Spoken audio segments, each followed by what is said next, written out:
Welcome back to Tarot for Self Love. Thank you for purchasing this course and wanting to dive deeper into your relationship, not only with yourself, but also with tarot. Tarot has been a lifesaver for me. I first got my decks about 8 years ago, and I had been reading with other people's decks, kind of learning the ropes for about two or 3 years before that. So I've been reading pretty much full time for the last 7 to 8 years. And this is professionally and personally, and with friends and parties and things like that. And tarot is the thing that I lean on when I am struggling. I look at where I am in the journey. It helps me see the light at the end of the tunnel. It helps me make the right choices and follow the breadcrumbs that the universe is giving me, that source is giving me. So I hope that becomes a strong practice for you too. So let's talk about this fool's journey. So this is what we're going to go over in class 2 is the fool's journey and the major arcana. So the major arcana, so let me backtrack. The tarot deck is split into two arcanas, major and minor.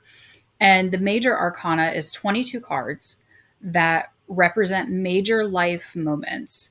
And it's also known as the Fool's Journey. So that's what we're going to talk about today. The minor arcana is 4 suits, swords, wands, cups, and pentacles. And in each suit, there are 14 cards. And that provides guidance to support what the major arcana is saying about the Fool's Journey and where you are in the journey. And we'll go through minor arcana in the next one. This is specifically focused on major arcana. So these are all the cards, all 22 cards in the major arcana. And the way we'll work through this, we're not going to go through every single one of the cards, but this slide is more of a reference for you. So you have the Fool, the Magician, the High Priestess. So the Fool is jumping off. The Magician is knowing that you have all the resources. High Priestess is your connection to the divine. The Empress is specifically your divine feminine energy. The Emperor is specifically your divine masculine energy. The Hierophant is your tradition, religion,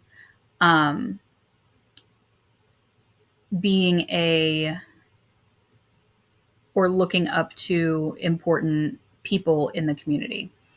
The Lovers is not always about relationships. It's usually about self-love and learning yourself. The Chariot is that willpower, that keep going forward, keep moving, don't give up yet. Strength is a reminder that you are stronger than you believe. The Hermit talks about introspection and following the path in front of you and trusting that it continues beyond the light that you can see. The Wheel of Fortune is about karmic returns. So Wheel of Fortune would be your closing of a chapter and moving into a next chapter of processing more karma. And whether that's good or bad depends on your journey.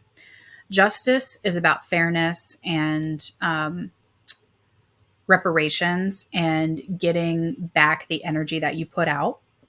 The Hanged Man is all about delays and frustration, and it can be, depending on the energy of the other cards, it can come through as self-induced or outside forces. Death is about death and rebirth and cycles. It's not always a bad thing. Death can mean endings and beginnings.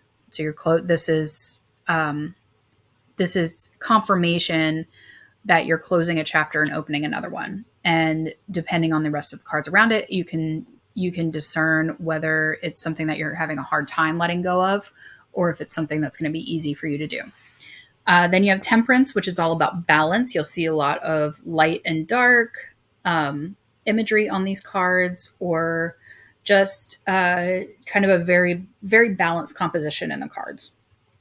The devil is next. And the devil is not as scary as it sounds. It is literally showing you where your vices are. Where are the things that you can change that are in your control that will enlighten your path ahead? And then it moves into the tower, which again has a stigma for being a really bad card.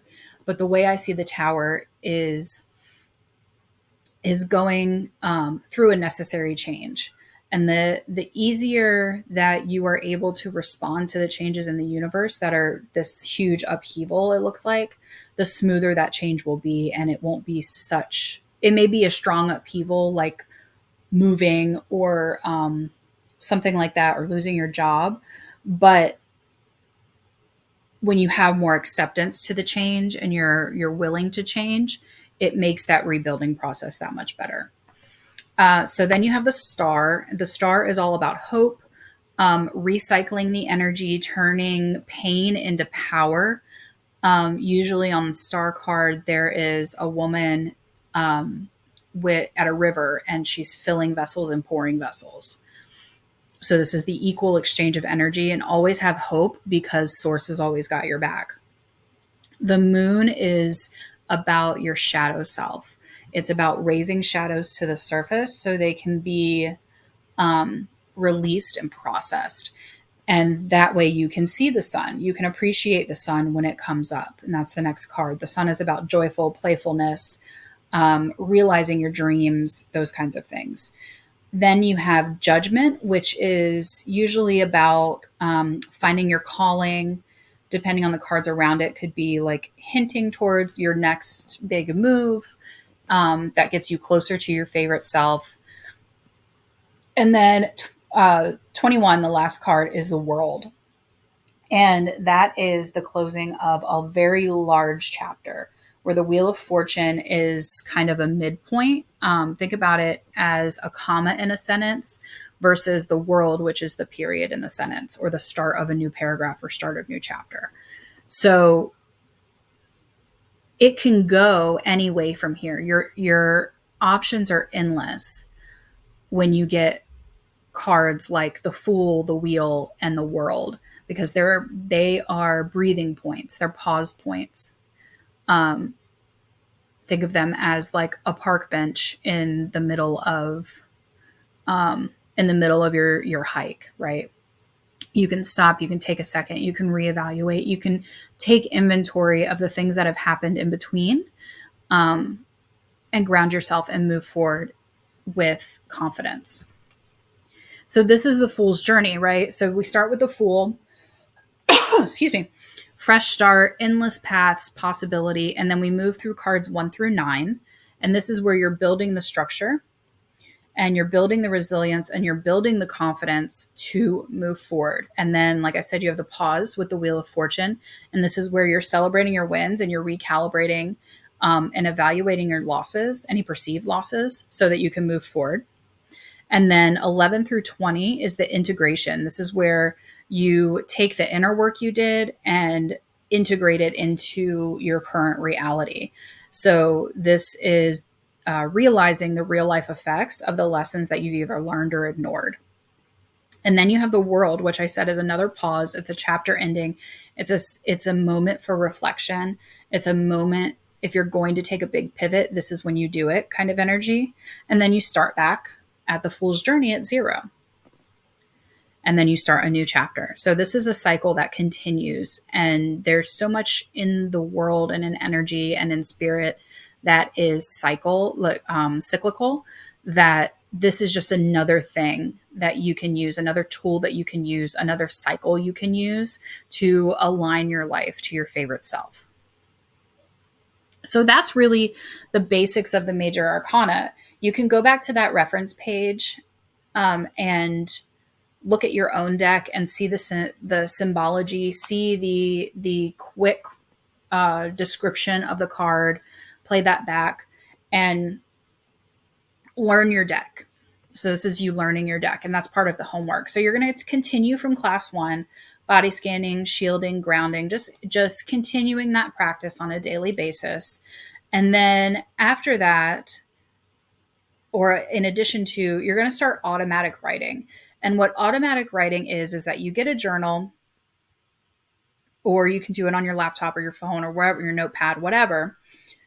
You lay down one of the cards. So you shuffle the major arcana, just the major arcana.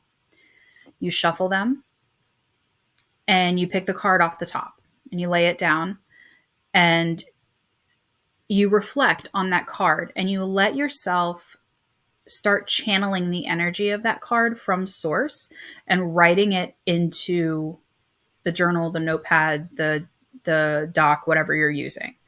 So this is going to help you reflect on the Fool's journey specifically and how it relates to your life.